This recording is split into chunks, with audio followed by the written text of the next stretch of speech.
Every global crisis has a public explanation. And a hidden one. Venezuela is described as a narco-state, a failed economy, a political disaster. But beneath the headlines lies the largest oil reserve on Earth. Venezuela holds over 300 billion barrels of proven oil reserves. More than most nations on the planet. This is not just an economic fact. It is a geopolitical reality.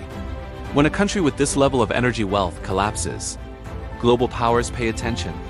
In 2007, under Hugo Chavez, Venezuela nationalized major oil assets. That single decision reduced foreign corporate control over one of the most valuable energy reserves in the world.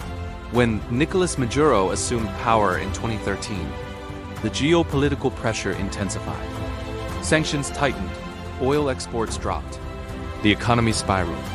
Between 2014 and 2020, Venezuela's GDP shrank by more than 75%, one of the largest economic contractions in modern history, not because the oil disappeared, but because access to global markets did. In RDRD, U.S. prosecutors charged Nicolas Maduro with narco-terrorism allegations. The narrative became clear. This was a fight against drug trafficking networks, but analysts began asking a deeper question. If the issue is only narcotics, why do energy sanctions dominate policy decisions? As Western pressure increased, Venezuela strengthened ties with Russia and China, oil loans, energy agreements, strategic partnerships. This transformed a regional crisis into a global power competition. Pause for a moment. Do you think this crisis is mainly about drugs or energy control? Comment drug war or oil war below.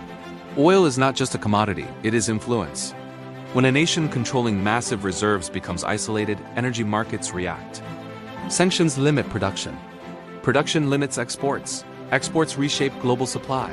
And global supply reshapes power. Behind geopolitics are real people, shortages, migration, economic survival.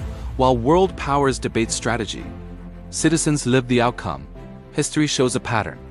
When resource-rich nations face instability, external pressure increases. Not always through invasion, but through sanctions, legal action, and economic leverage. So the real question is not simple, it is layered. Maybe it is about drugs, maybe it is about governance, maybe it is about oil, but one truth remains. Countries with massive energy reserves rarely exist outside global power struggles. The headlines tell you what is happening, but geopolitics tells you why.